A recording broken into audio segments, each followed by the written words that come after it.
So the English only Holland Chimbong Abjata Pakratangan Santu Kirmedo Tumba Tuji Janga Kipyang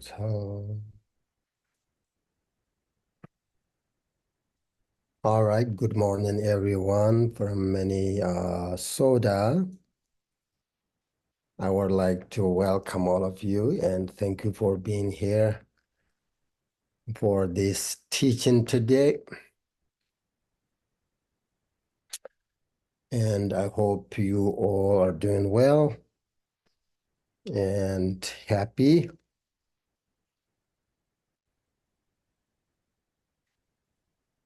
Everybody wants happiness, right? That is the main thing. Everybody wants happiness. I hope you're all doing well and happy. But happiness is not just a goal, right? Happiness is the process of what we do in our daily life, moment by moment, not just a goal. In the future, like, reach the goal, then you are happy. Not like that. It's like we should find happiness in every moment, in every day. And every moment everything we do with happiness. I'm a very happy person. I feel my happiness every day. But that doesn't mean I have no difficulties. I have no obstacles in my life. But the thing is, most of the time, I can handle them through my bodhicitta practice, through my understanding of the nature of my life. So if you know how to make yourself happy, then obstacles, difficulties can take away your happiness. So the moment you wake up, you have to appreciate your life. You have to recognize that you have a precious life and you have to appreciate it. Happiness is recognition of the preciousness of this life that we have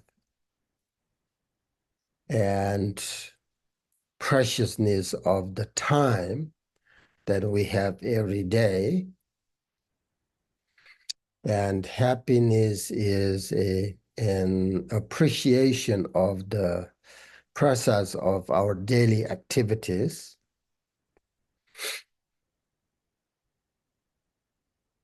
So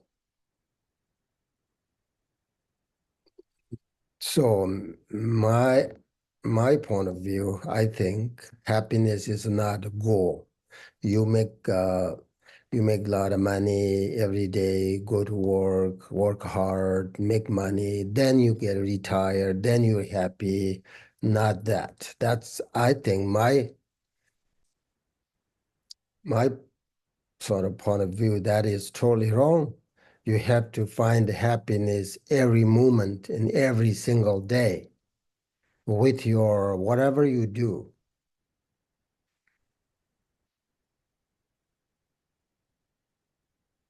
The essence of happiness life is love and kindness and bodhicitta.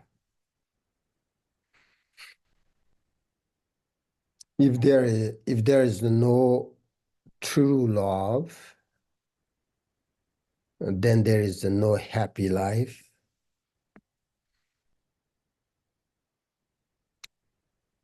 Then there is no life. I mean, no life doesn't mean that you don't have food to eat, you don't have clothes to wear. It doesn't mean you don't have a home to live in. It doesn't mean you don't have money to spend. But if true love is missing, then it doesn't matter if you have these things or not.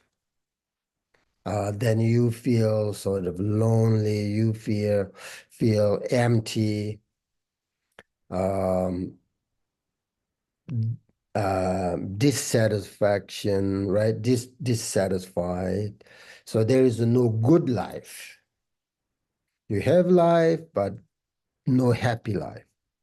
So the quality of your life is diminishing because of lack of appreciation. So there are many causes of unhappiness, dissatisfaction, loneliness, anger, attachment, jealousy. All of this come from selfish mind and lack of appreciation, lack of true love, bodhicitta, kindness. Then there is no happiness, no happy life.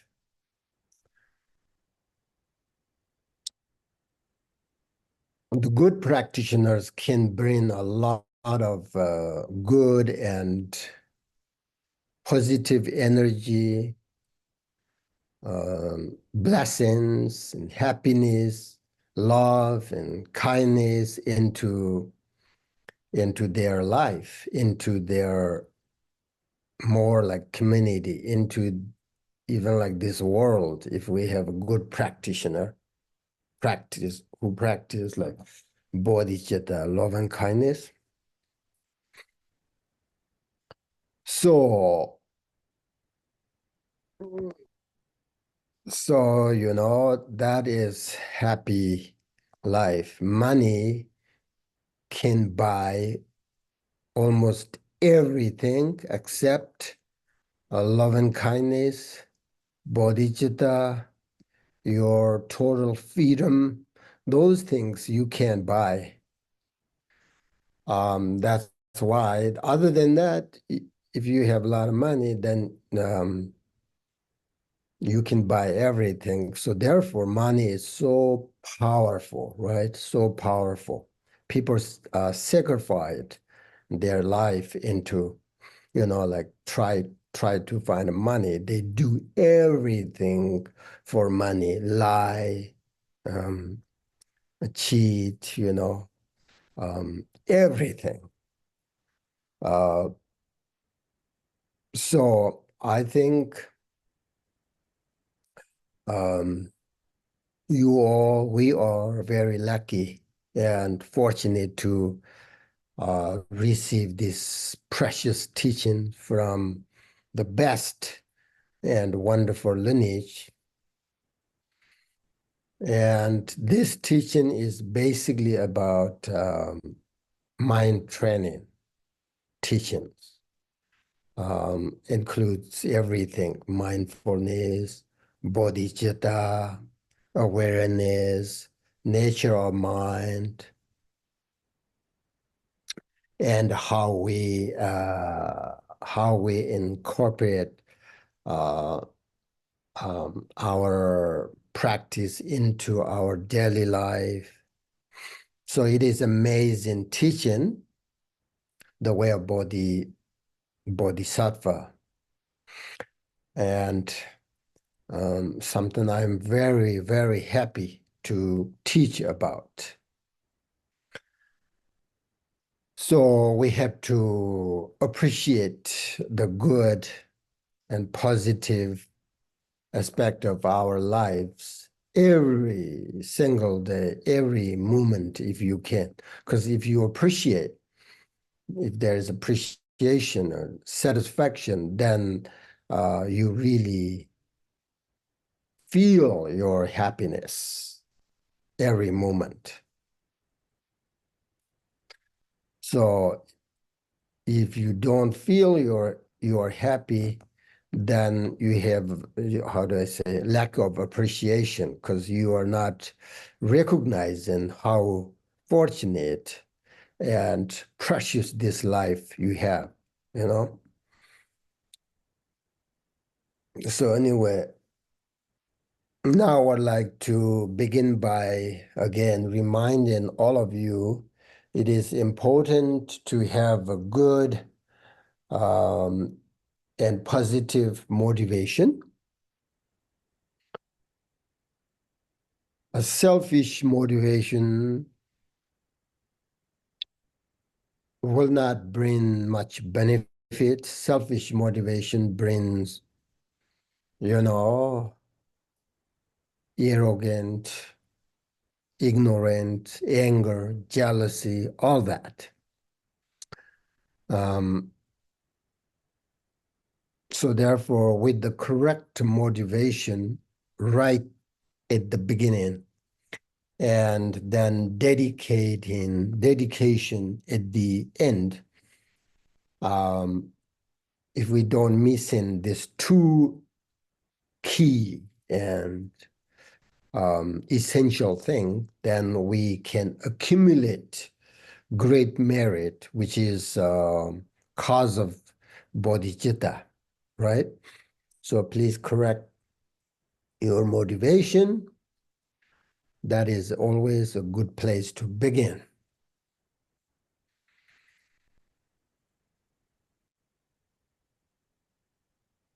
Now the bodhicitta prayer, may all know,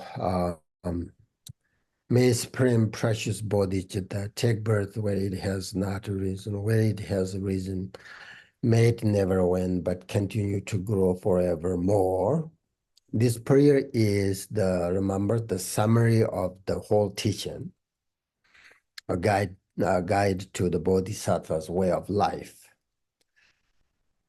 So there are 3 chapters that give rise to bodhicitta. There are 3 chapters that prevent the decrease of bodhicitta.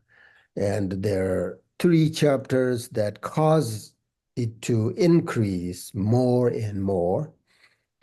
So that is the summary of this text according to Bhakti Rinpoche's instructions, the way he taught this whole teaching.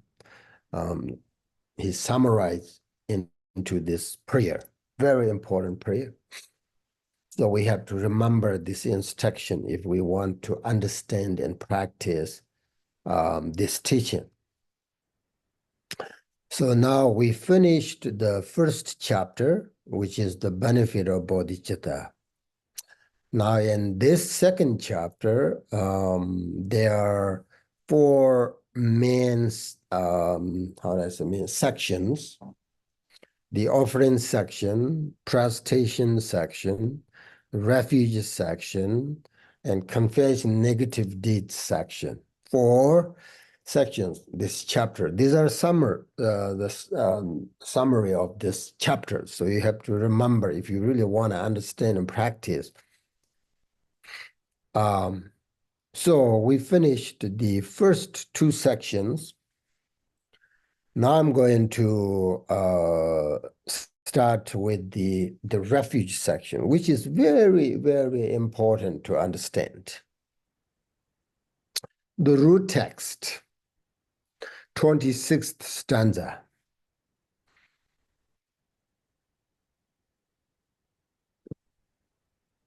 Okay, it says, until the essence of enlightenment is reached, I go for refuge to the Buddhas. Likewise, I take refuge in the Dharma and in the assembly of bodhisattvas. xiangqib nyangburin chi jipar sanji namla japsinji, chudang xiangqib senhuai tsolaga dibyin japsinji. So this stanza is about refuge.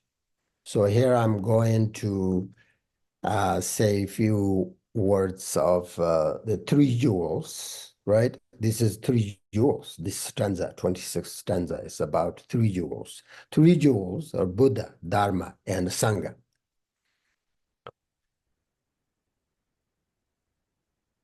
This is how we start to practice Buddhism, right? So first, Sangha. Sangha is a Buddhist community and a group of people who are practicing together and taking the same path. So that's why it is a very precious group, because we have some important rules that the Buddha set for Buddhist Sangha and communities.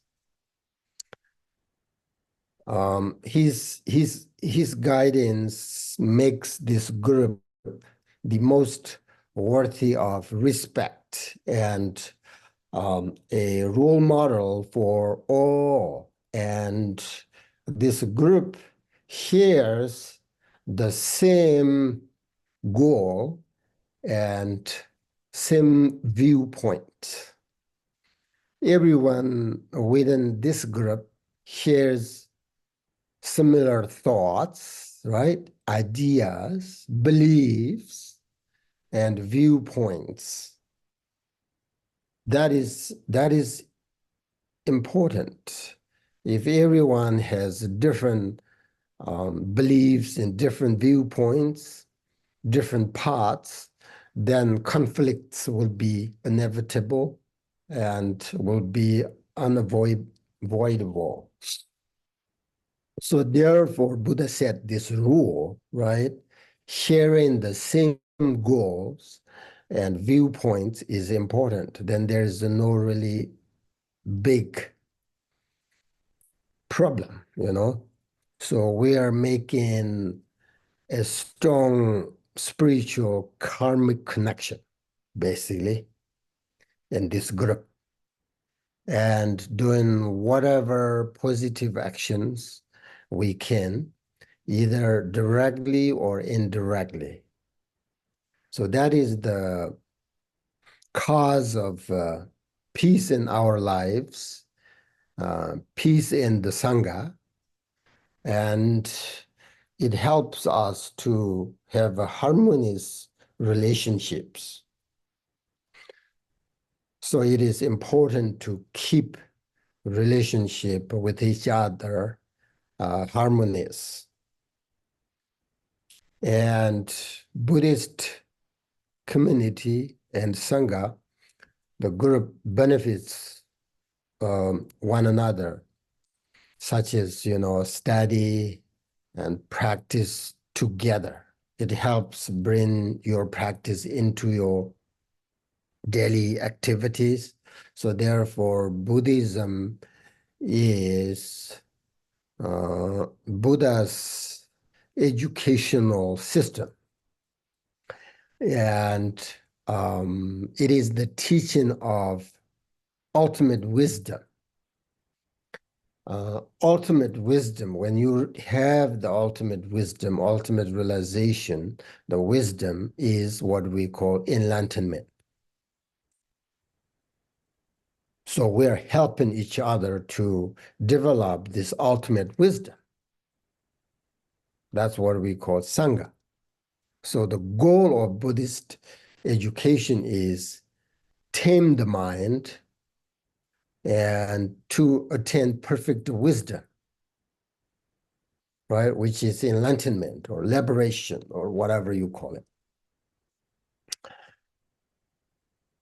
So all the Buddha's Dharma teachings should be put into our everyday life, because otherwise we don't know how to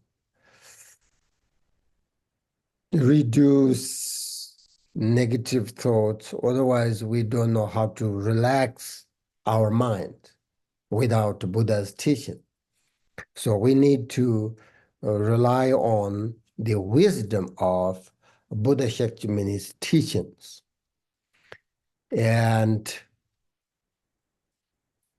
the teachings are nothing but about avoiding negative actions, which is diminishing all the activities of body, speech, and mind that will harm others, ourselves.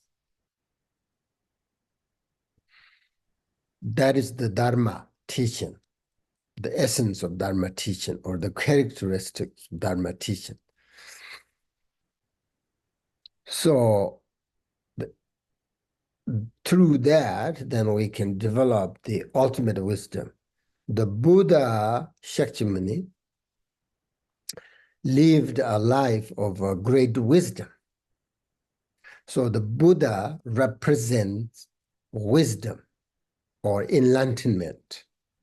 So therefore, we respect him as a great teacher, and we appreciate his teachings. So it's important for us to take refuge in the Buddha, Dharma, and Sangha.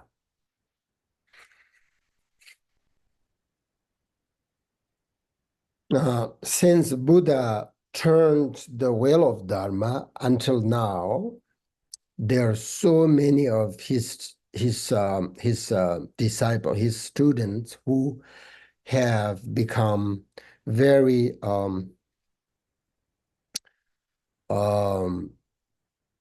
well accomplished through following, practicing Buddha's teachings. So all these show us that a teacher can only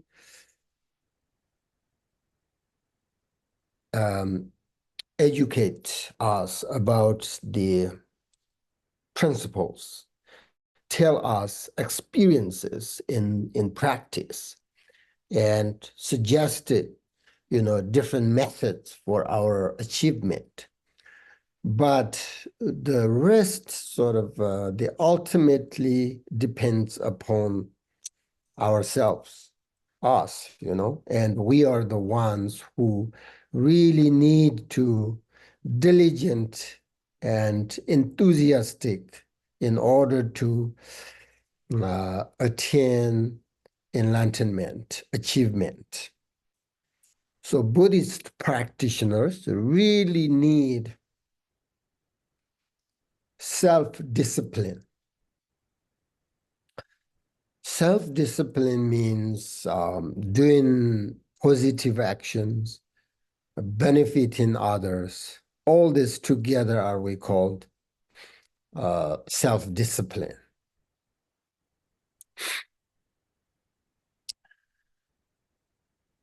And practice contentment, practice a kind mind, practice self-awareness. The combination of these 3 points put together will make our practice very profound and beneficial. So therefore, I think spiritual practice is necessary in our lives. So now here I will explain about refuge a little bit, because people take refuge vows all the time, right? So I think it's very important to understand what refuge is, right? How to take refuge vows. What it causes and conditions are, what the precepts and benefits of taking refuge are.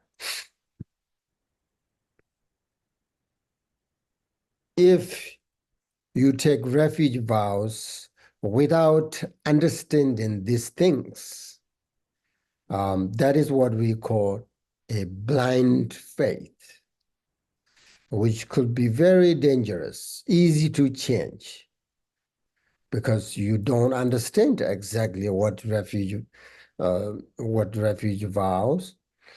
are and what actually are the three jewels, why you need to take refuge vows, all that, right? So first,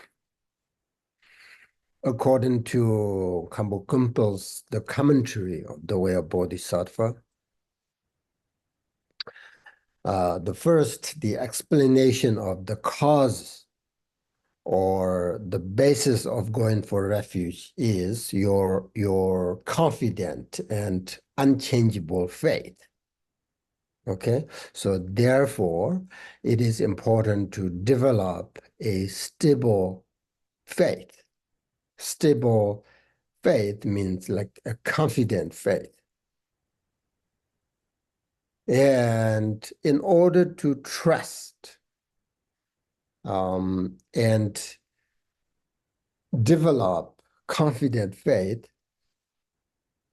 we need to understand the meaning of the three jewels.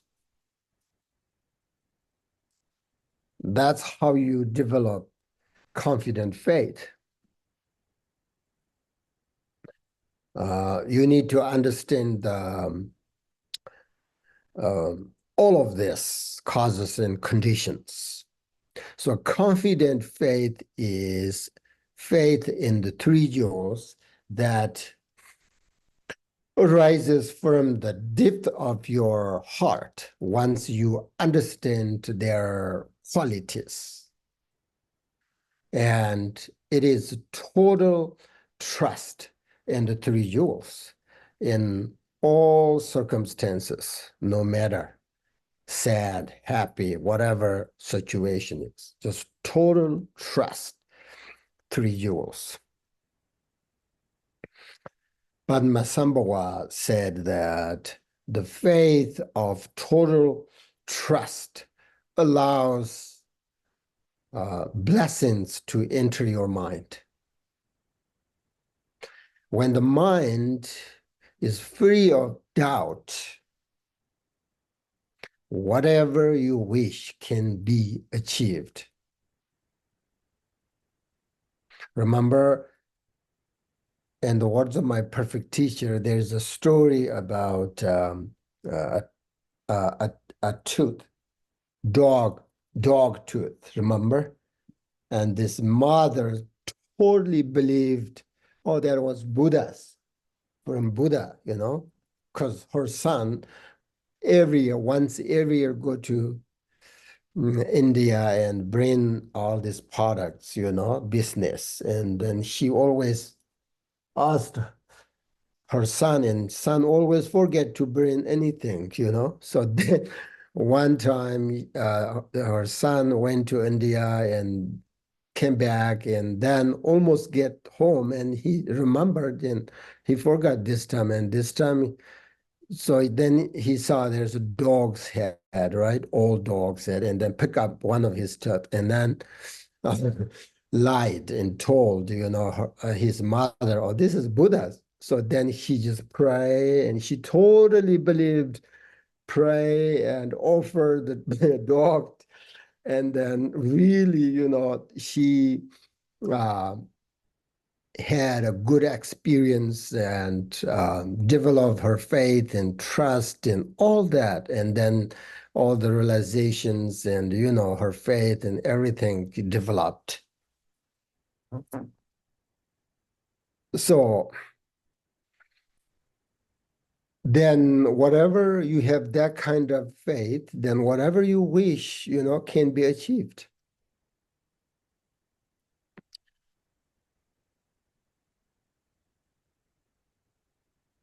So think about like the compassion and blessings of the three jewels are great, but their ability to reach into us depends on entirely our faith. if we don't have a like confident faith in Buddha, even Buddha came to in front of you and talked to you, and you just he can't help because lack of confident faith. There's no blessing. And Padmasambhava also said that for all men, all women with confident faith in me, Padmasambhava, I have never departed. I always in front of you. I'm always with you if you have that kind of confident faith. So without faith in the three jewels or in Padmasambhava, in Buddha, whatever, even if we pray for them, there are no blessings. So again, taking refuge vow is important if we want to practice Buddhism. That is the foundation. But in order to take refuge vows, we need to understand what refuge is and detailed sort of explanations. And the most important foundation of refuge is our confident faith, unchangeable faith. And that kind of faith is a heart connection to Dharma practice. So we,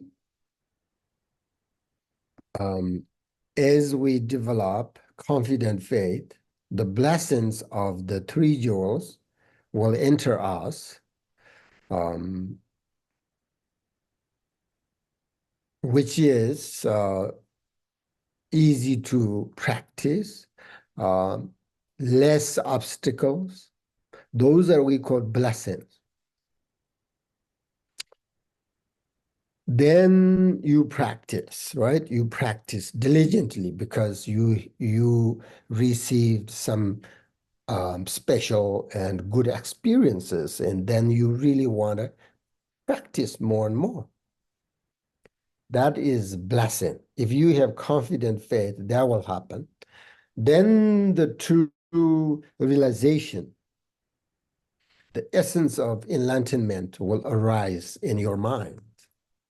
And when that happens, you will feel an even more like extraordinary like faith in your Dharma practice, because now you can see and understand the truth of the teachings. In this way, then our faith and realization support each other. Realization totally depends on your faith.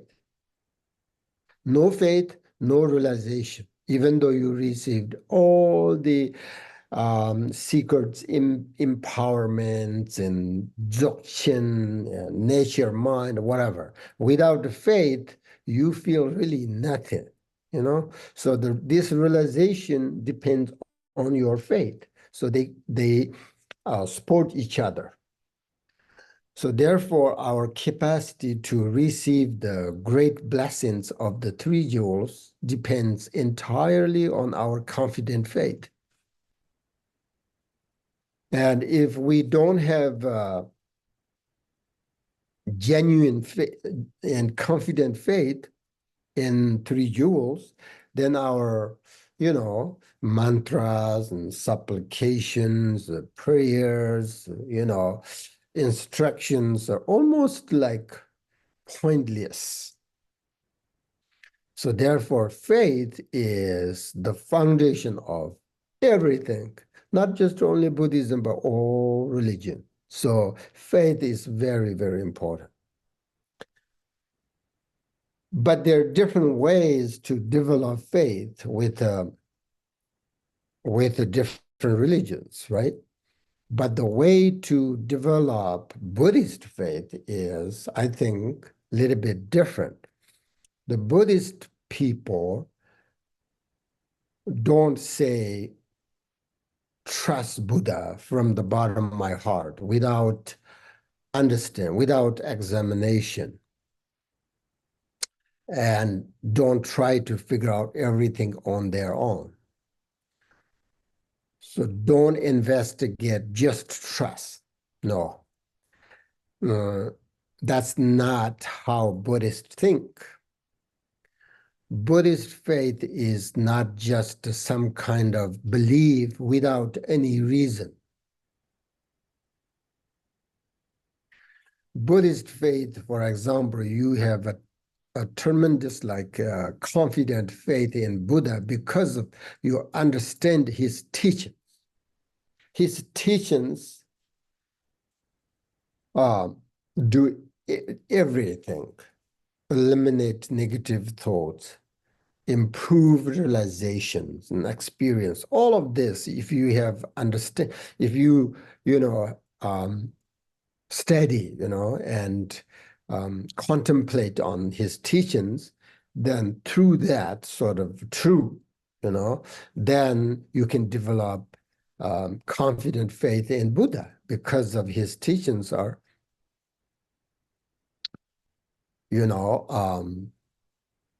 very different and very genuine, I think. When we continue to receive teachings and study the teachings with wisdom examination, then eventually we will understand that we need some kind of connection between the teachings and ourselves, right? Otherwise, teaching over there, you are over here, there's a big gap between the teachings, then there's no connection. So you need that kind of, the more you study the teachings, you will understand you need that kind of connection between the teachings and you, ourselves. As we continue to study the teachings with our examination, then we will know that that connection we need is our faith, trust, and not just faith, but confident faith. No matter what, this Dharma teaching can change my life.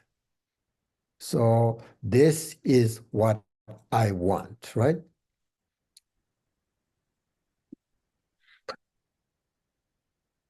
So that's why these great practitioners, when they had like difficult situation, such as, they put them in the jail, put a knife on their neck, and if you don't give up your Dharma practice, we're going to kill you.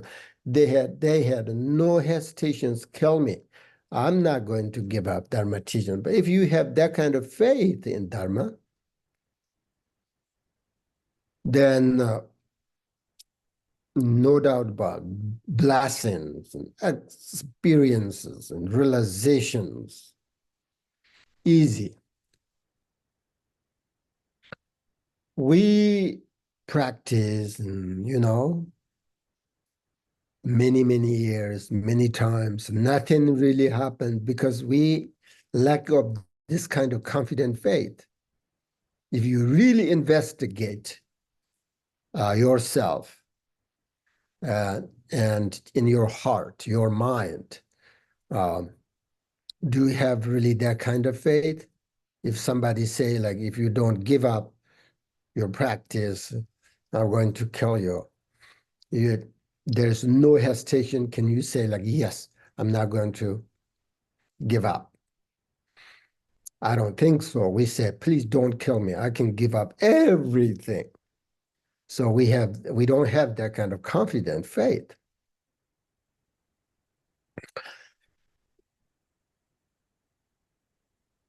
So Buddhist faith is trusting with enough confidence to act. And when we put our confident faith into action, we are blessed to see the true meaning of our life. Every aspect of our life will be influenced when we incorporate confident faith into our everyday life. Then our thoughts, our decision, our relationships, all this will change and influence the people around us. So therefore, confident faith is necessary. It allows our practice to grow. It allows our good experience to increase. It allows us to bring, good experience and realization. So Buddhism, just the more you study the teachings of Buddha, the teachings, the Buddhism is just based on human experiences and potential to practice with our confident faith.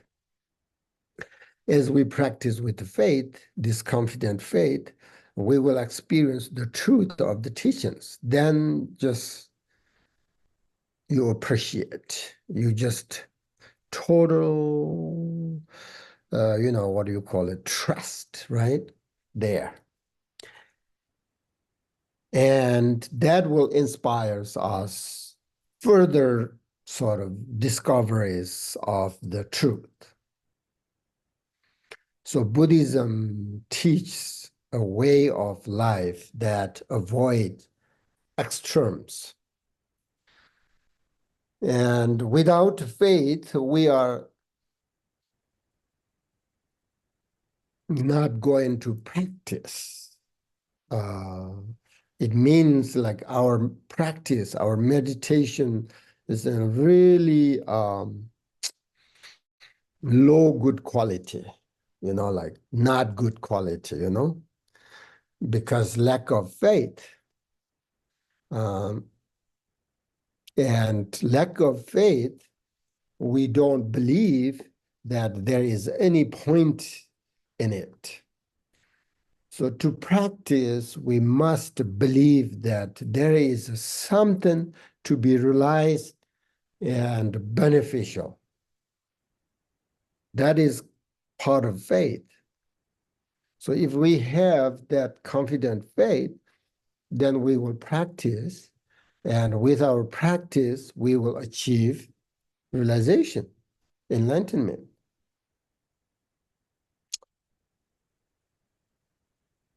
So in relation to spiritual life, this kind of confident faith is necessary.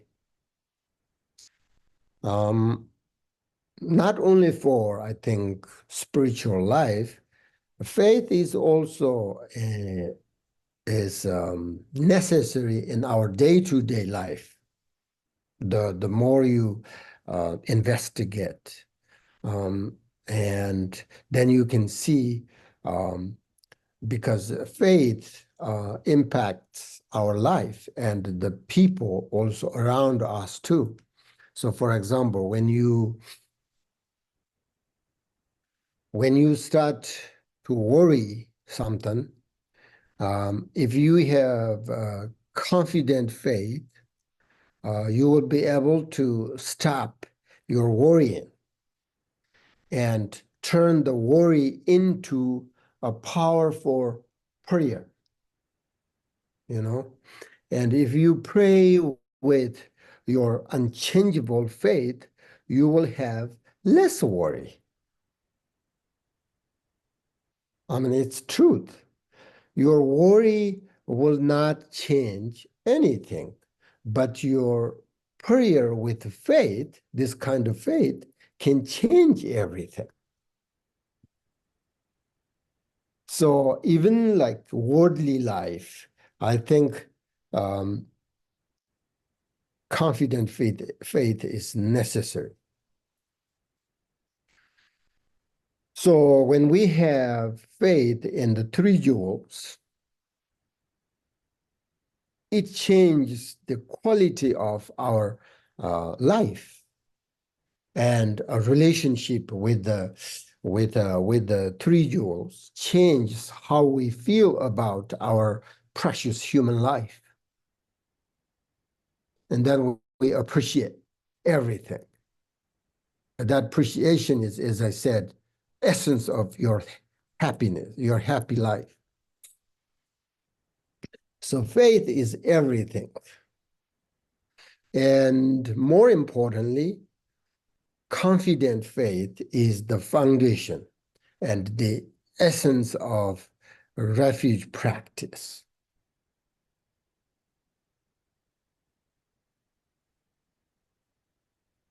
So you can clearly see, like when you practice refuge, there is a visualization, what we call refuge tree. So which is Buddha, Dharma, Sangha. That's all. But if you don't understand who is Buddha, what is Dharma, why Sangha, all this, the information, lack of this information, then your visualization, I mean, you can visualize like there's a Buddha, there's Dharma, but you're missing this important thing, which is faith into the Buddha, Dharma, Sangha.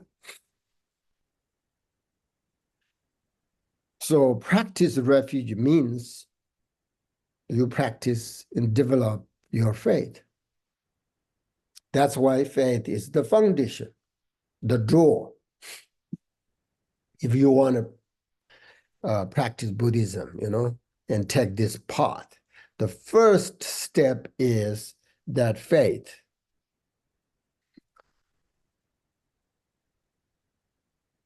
The question is, do we really need Buddha Dharma in order to be happy, in order to have a meaningful life? Do we really need taking refuge in Buddha Dharma?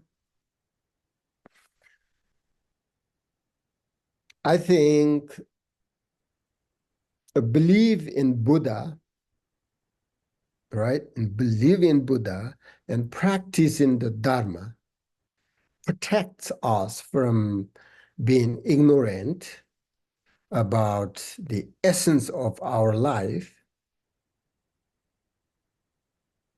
the enlightenment. So it's true meaning of the take refuge in Buddha Dharma is the true protection. I think they protect us from suffering. So it's necessary, I think.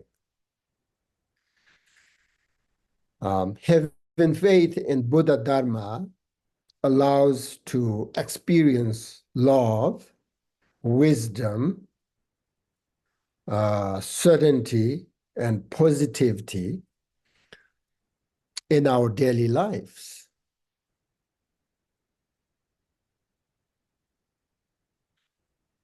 So again, as you all know, in Buddhism, confident faith is often mentioned as one of the most important qualities of spiritual practitioners.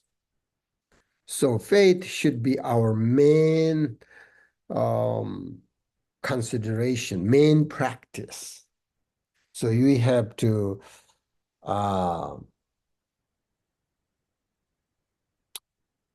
start to think, how do I develop my faith? Or investigate yourself. Do I really have this confident, unchangeable faith or not? If not, then even though you took refuge vows, but you are missing the important thing. So you are not really genuine Buddhism. So we have to think how to develop, and we have to investigate, do I have that kind of faith?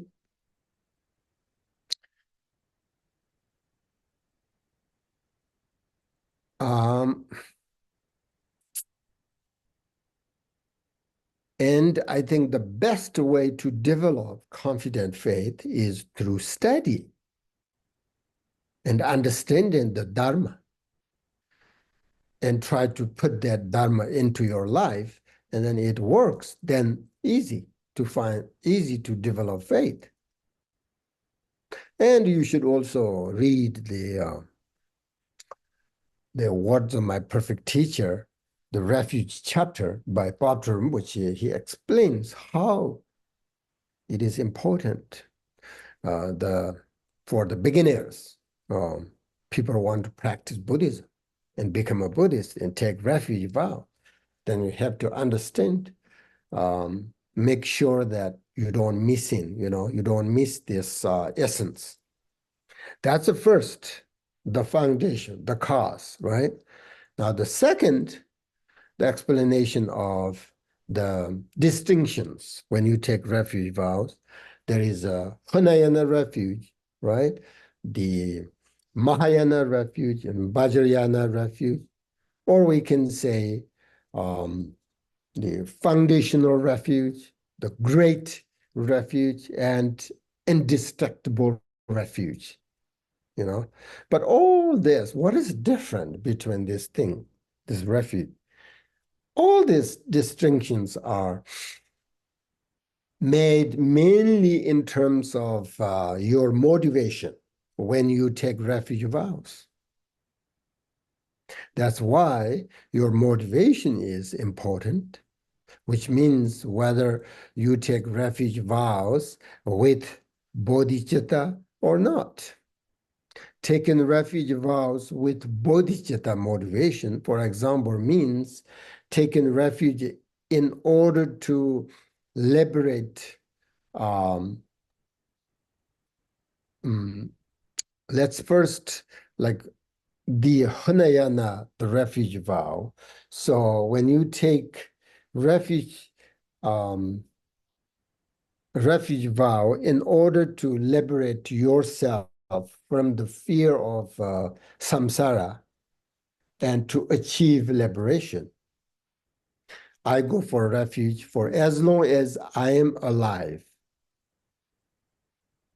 So just thinking only about yourself without bodhicitta motivation, right? This is a kind of selfish motivation. I want to achieve liberation and, overcome suffering from samsara. That's why I want to take refuge. Or you can take refuge vow with the bodhicitta motivation. It is like, in order to liberate all sentient beings from now until you attain liberation, I go for refuge. That is the distinctions, which is what kind of motivation when you take refuge vows. So that's easy to understand. So when you take refuge vows, very important motivation. Then now the third, the explanation of general way of going for refuge. How to take refuge. According to the basic teachings, we take refuge in the Buddha as the teacher, right? And the Dharma is the path, and the Sangha as companions along the path. That's general way. There are many different ways how to take refuge, but this is like general, the basic teachings of Buddhism. Like, this is how we take refuge. Buddha is your teacher, Dharma is your path, Sangha is your companion. So when we take refuge in the Buddha as our teacher, that means we commit that we will practice only what he has taught. When we take refuge in the Dharma as our path, we commit that we will only practice Dharma according to the teachings of Buddhas. And then when we take refuge in the Sangha as our companions, we commit that our spiritual friends, Dharma brothers and sisters, are the noble Sangha. That means we will not associate with negative people who lead us away from the path of Dharma. That kind of people I'm not going to associate, because they're going to change my path, my beliefs, my practice. So that's why we have this Sangha called companionship along the path. So they help you to get there, to grow your practice. But in negative sort of individuals, if we associate with them, they take away your path of Dharma. So in this way, we go for refuge to the three jewels as the teacher, as the path, as a companion. So that's how we take refuge in three jewels. So you basically, the vow means basically commitment, right? So when you take refuge vow means you, at that day, whenever you take the vow, you make these three commitments, just I explained. And you stick with this commitment, never you change. That's how you take refuge vows. But among the three jewels, if you really think, the Dharma is the real refuge for beginners, like Buddhist practitioners. The Buddha said that I have shown you the methods that lead to the liberations. Be diligent, as liberation depends upon yourself. So therefore, if we practice the Dharma, it will protect us from the suffering of negative emotions, negative thoughts, right? And it will lead us to the ultimate realization, which is enlightenment. So the Dharma is the real refuge for beginners. And therefore, the Dharma must be practiced in our mind once we take refuge in the Buddha Dharma. So you should ask these questions to yourself. Can I follow the Buddha's teachings without taking refuge in Buddha Dharma?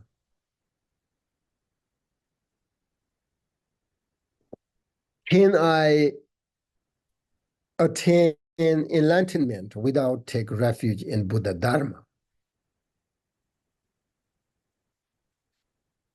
I think yes or no. Yes, you can learn about Buddhism and you have to sort of investigate Buddhism before taking refuge. So you don't have to take refuge in Buddha Dharma.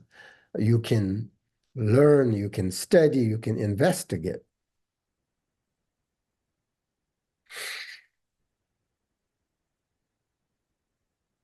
But if you are serious about Buddhism, you cannot progress along the path without taking refuge. So no, you cannot attain enlightenment without taking refuge in Buddha Dharma.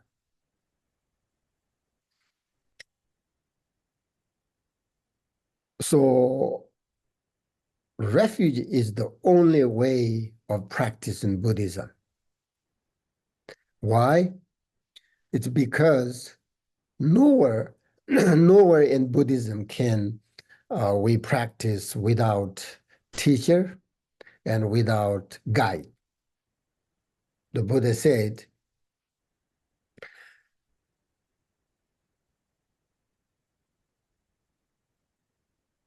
even though I am the Buddha,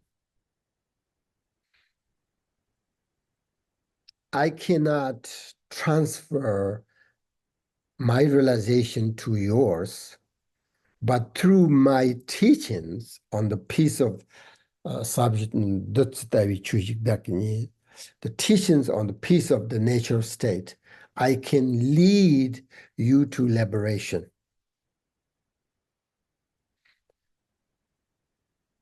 So without Buddha, without Dharma,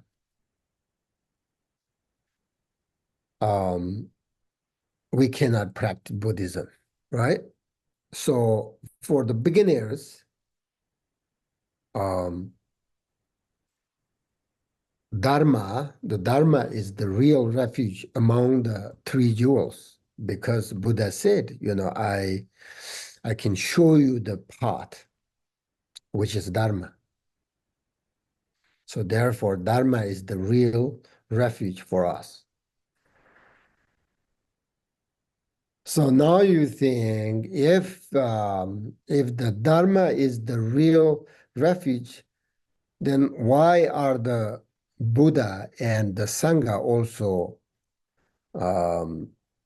taught as places of refuge?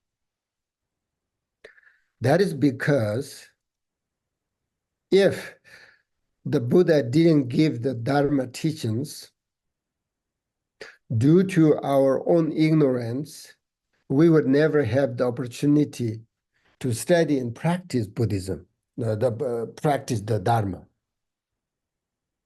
But we are able to practice Dharma because the Buddha taught it.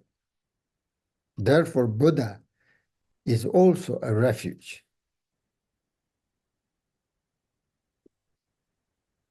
Although we did not have the fortunate to meet the Buddha face to face.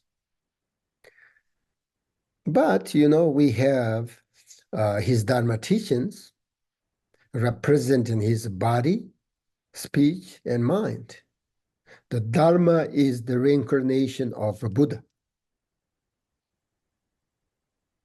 Therefore, Dharma is the real refuge, because through the Dharma practice, we understand who Buddha is.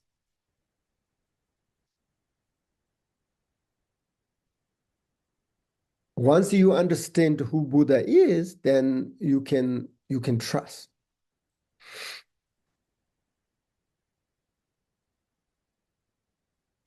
If you make a friend, first you see a very strange person, right? And then you really want to understand who he is or who she is. And then you investigate this person, what they say, what they do, everything. And then once you understand their activities, whether good or bad, then you understand, oh, okay, now I understand this person. And then if this person has good activities, then you can trust. That's the exact same. Buddha give the teachings and you study it, you investigate. And if you think these teachings make sense, then that shows, then you understand who Buddha is. So then you can take refuge in Buddha. And also through Dharma practice, we will be protected from suffering. And those who practice the Dharma, we call Sangha, right? And the Sangha are those who guide us and are the best companions on the path of liberation. So therefore, the Sangha is also a refuge.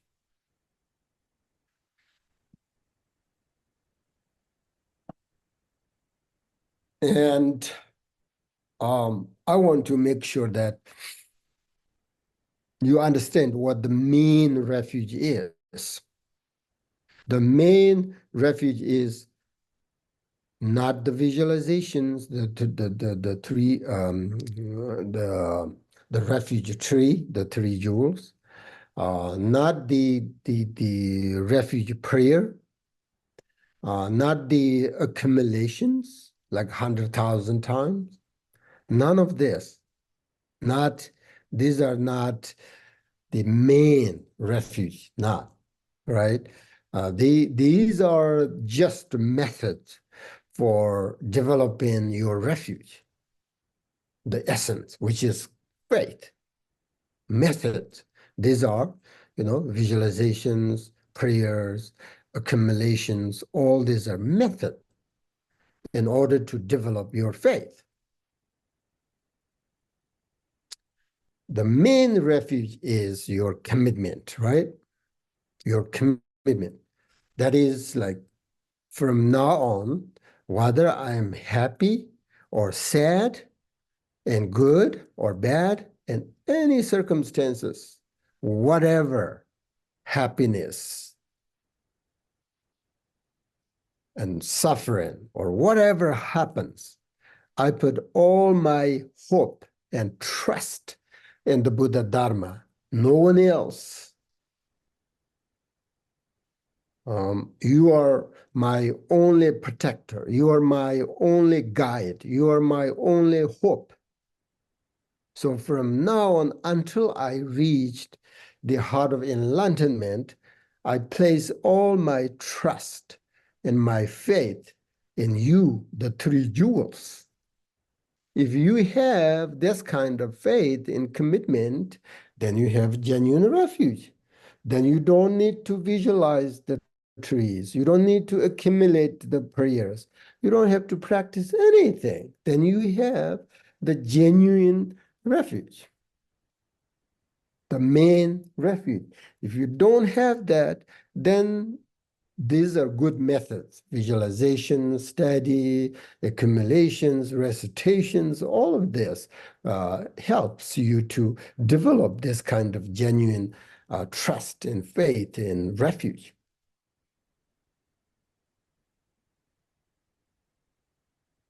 So in this way, you accept and you commit to the Buddha Dharma as your place of refuge. Okay? So that's how you take refuge, and that is what is refuge. Now, the fourth, the explanation of the precepts of taking refuge, right? It's just not enough to know how to take refuge vows, but you need to receive the refuge vows from a teacher, and after that, you need to keep your refuge precepts. So there are three things to be abandoned. There are three things to be adopted. And there are three things that are similar or correspond to the other two. So there are 9 precepts at least you have to understand.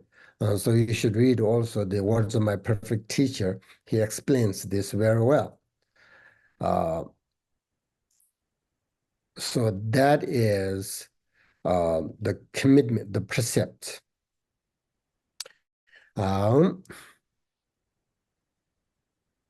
You should read. But basically, the precept is as soon as you take refuge vows, you commit that, like, oh, Buddha is only my teacher. Dharma is only my path. The Sangha is only my companion. So if you have that commitment, then basically you have a good precept, like you can keep that, your refuge vow. It's not that difficult, okay? Then that's the fifth. And then the sixth, the explanation of course, the benefits of taking refuge vows. The first benefit is, of course, you become a Buddhist. The difference between a Buddhist and a non-Buddhist is just because of the refuge vow. whether you have refuge vow or not. So if you don't have refuge vow, even though you practice Buddhist teachings, you're not Buddhist. So that's if you want to become a Buddhist, that's the first benefit. You become a Buddhist, a follower of the Buddha or disciple of the Buddha. So that means you are allowed to practice Buddhism once you take refuge vow. Then you are on the Buddhist path. Then the second benefit is you have a great foundation for all your practices.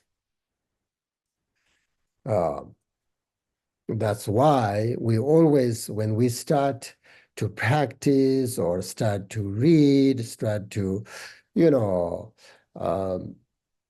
recite the rituals, the first what we have is refuge prayer and then bodhicitta prayer. There is a reason, So refuge, the benefits of take refuge vow is you have the great foundation for all your practice, and it establishes the foundation for taking for further vows like bodhisattva vows, lay practitioner vows, patimokkha vows, vajrayana vows, all. Without taking refuge vows, you can't take any other vows. That's why refuge vow is the foundation. That's the benefit. And the Buddha's, the 70 stanzas on refuge, it says this sutra, it says, indeed, anyone can take the vows except those who have not taken refuge vows. Okay? So all of other vows are taken on the basis of taking refuge vows. So everything, the other vows and all the practices are done on the base of refuge vow. So if there is no refuge vows within our mind, even if we say a lot of prayers, mantras, rituals, it means almost nothing. And sometimes people say that I would like to practice, dzogchen, I would like to practice emptiness, but I'm not ready to take refuge in the Buddha, Dharma, and Sangha. I mean, that doesn't make sense, right? So that's the second benefit. Now, the third benefit is it helps purify negative karma. When we take refuge, we want to do exactly what the Buddha said, right? That's why we call it follower of the Buddha. Then that means exactly if we wanted to do exactly what Buddha said, then we kind of distance ourselves from all the negative actions, and we develop more sort of positive actions, right? So that's why we're purifying, or negative sort of karma actions.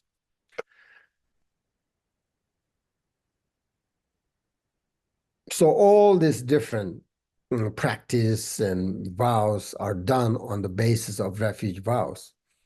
So as a Buddhist practitioner, at least we have to believe in the Buddha Dharma, not just to believe. Just to believe is easy to change, but we have to Yichipitapa in Tibetan, which means confident faith.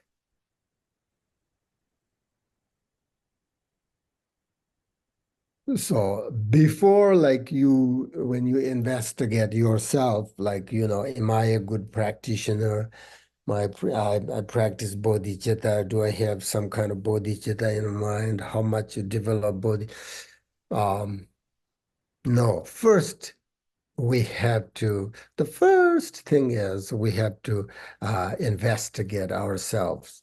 And at least as a Buddhist practitioner, we have to believe in the Dharma, Buddha Dharma. That's the first thing. Once you believe Buddha Dharma, then we can, investigate all other things, our practice. But, if you don't believe, like truly believe, in Buddha Dharma, then almost like everything is kind of like pointless because you don't have the foundation. Like when you try to develop, build a beautiful houses, but the most important is the foundation of the house. Otherwise, your house is not stable if you have not good foundation. So if you don't have a good foundation of this confident faith, your practice is just very changeable. And so therefore, that's um,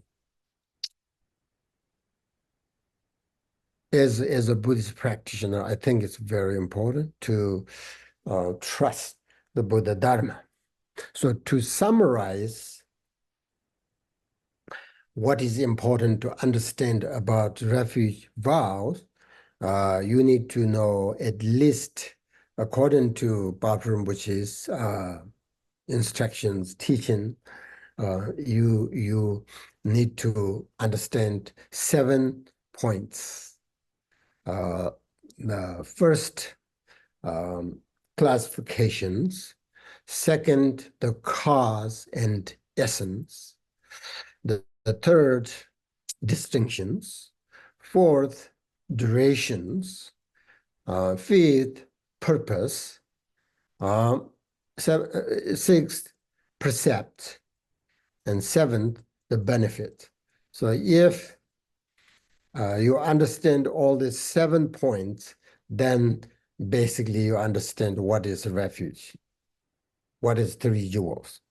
What are the 3 jewels? So keep these in your mind.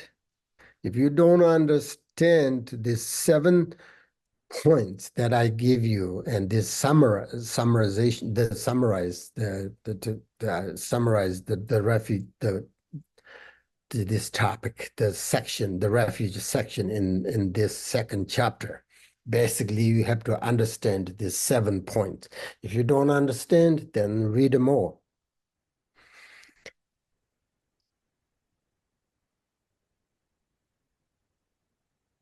So you have to study more about refuge vows if you don't understand exactly. And you have to study about the 3 jewels if you want to practice Buddhism. So that's all, this section, refuge section. So I'm going to stop here, and then the next time, this is my last the teaching of Bodhisattva for a while, but then next time we can start, which is the confession negative deeds section. The second chapter will start again there. But now meditation time. So today I thought we should meditate in Bodhisattva supplication and mantra. As you probably know that according to Tibetan calendar, this is special month. We call it Sagadawa. Saga means actually a star in the sky. The star names Saga in Tibetan. And this special, not special, we have like 27 different kinds of stars that each stars comes with a month. So this Saga star comes with this month. And this month is special not because of the saga, the star, but because of the commemoration of the Buddha Shakyamuni's birth, enlightenment, and parinirvana, which all happened in this special month. That's why they called this month, Sagadava month, is a special month. So today we should practice Shakyamuni Buddha's supplication in his mantra. We have all these amazing teachings and opportunities because of Buddha Shakyamuni. He gave us so much and protect us from suffering from samsara, which means suffering from samsara is nothing other than our negative thoughts, negative emotions, negative actions. That's what we call samsara. So he protect us from samsara, suffering from samsara, right? Without the Buddha Shakyamuni, we don't have this great path of Buddhism. We don't have this opportunity and chance to reach enlightenment and purify, eliminate all these negative thoughts without his teachings. So as a student of Buddha Shakyamuni, what we need appreciate. And we have to remember his kindness, that he gave us such a profound, genuine, authentic, beneficial teachings, right? He gave up his luxury, his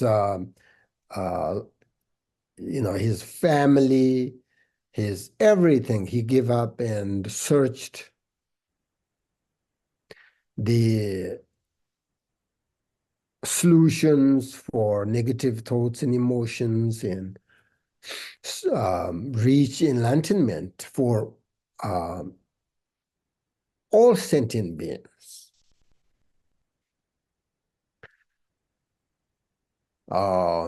People don't understand, they say, oh, Buddha Shakyamuni give up his family, give up his son, even like he has a son, his wife, and he left. And he was not like physically like not suffering. He has everything. But when he saw all this suffering, death, birth, old age, all this, he saw the others are suffering. So then he thought there must be a solution.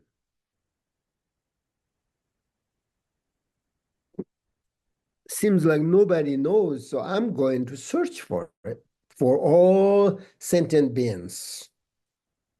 So then they can protect themselves from suffering. So he left the royal family from the royal family, and he was really sort of suffering and took hardship, what do you call it? 6 years, like sometimes he didn't have food, and sometimes he really want to make him sort of go deeper, and even like he didn't drink waters many days. So he made a strong commitment. I'm not going to go anywhere in a seat under the Bodhi tree until I realize the reach the enlightenment. So he went through very difficult situations because of us. And then he gave us these amazing teachings. So as a Buddhist, the student, and as a student of Buddha, we have to appreciate and remember his kindness. So that the how we appreciate and the remember his kindness, only practice his teachings. So we should practice Buddha's teachings, the supplication and mantra. So you have to visualize him in front of you as a real living Buddha. We don't know, and all these tankas, pictures, statues, who knows? There may be Buddha looks like that, maybe not. Whatever you want to visualize, that's totally fine. There is no such thing as, oh, you must be visualize Buddha like this and this. There's no rules. Whatever inspires you, you visualize that in front of you, real living Buddha, enlightened being, with your faith, your devotion, that's the essence. And then you remember his kindness, compassion, and then you recite in his supplication prayer and mantra. And while the recitation, you imagine a beautiful light of wisdom, and especially like bodhicitta, raises emanate from Buddha's body, speech, and mind into your body, speech, and mind. Purify all the obscurations of yourself, all sentient beings. So Buddha is nothing other than, great wisdom and bodhicitta. Whoever has wisdom, bodhicitta, that's what we call Buddha. So that's your visualization, right? And then at the end of recitation, Shakyamuni Buddha dissolving into you, so that you received all his great wisdom and genuine bodhicitta. And then you just relax there without any thoughts, without any emotions, without any, difference between you and him. You become a Buddha, purified all obscurations, and then that's your visualization, purification, appreciation, everything. So in this Sagadawa, this special month, you should like practice the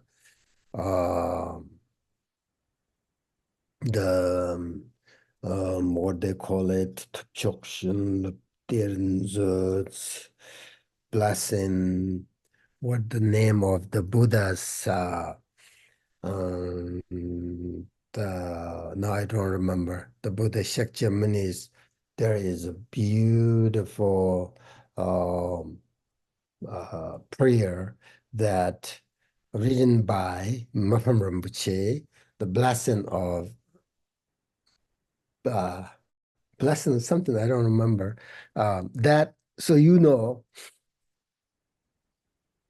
treasury of blessing, the practice of Buddha Shakyamuni, something like that. So you should practice that every day, and then you recite the mantra as much as you can. Like I can tell you, I'm doing this month, Sagadawa start the May 6th, I think. until, the whole month. I'm going to recite the Bodhisattva mantra 100,000 times. Okay. So that's my commitment. That's my appreciation. But you maybe cannot finish 100,000 times. That's totally fine. You're busy. You're not familiar with the mantra. You can't say fast as I can. So you you may not be able to finish 100,000 times. But that's what I said is the accumulations, and these are not the essence. The essence is your faith, your appreciation. You repay. We have to repay his kindness and compassion. That's the essence. So you should practice as much as you can this special month. I mean, it's really important. Like these three, the enlightenment, parinirvana, the birth, and this happened in this month. It's just there. It's just very special. Don't miss this kind of chance, these opportunities. Or who knows, next year happen again, but maybe we'll die already. Who knows? So when we have opportunities, we have to take it. So that's all. So now we should say the Bodhisattva's the supplication, which is the treasury of blessing, the practice of Buddha Shakti so and there, this supplication, which is the essence of this practice. So we should say this prayer with your great compassion, your, yeah, okay, can you share that? Yep. Um, Yep, so then we can practice this. Say this prayer 3 times, please. And then Tayyata Om Mani Mani Maha Manaya Soha. So we say some prayer, some this mantra, say some mantras, and then we can meditate for 5 minutes, okay?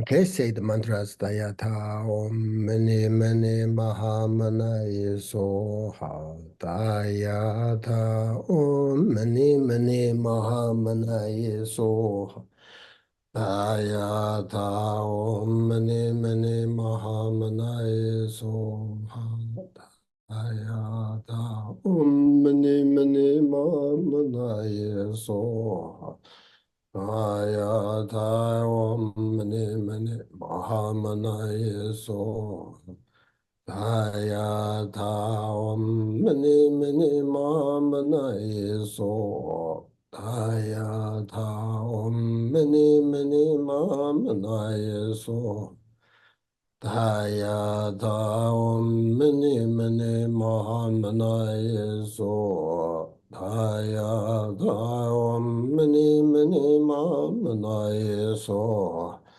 Ayata Om Mani Mani Mahamanaya So Ayata Om Mani Mani Mahamanaya So Daya Thai Om Mani Mani Mahamanaye Soha Om Mani Mani Mahamanaye Soha Om Mani Mani Mahamanaye Soha Om Mani Mani Mahamanaye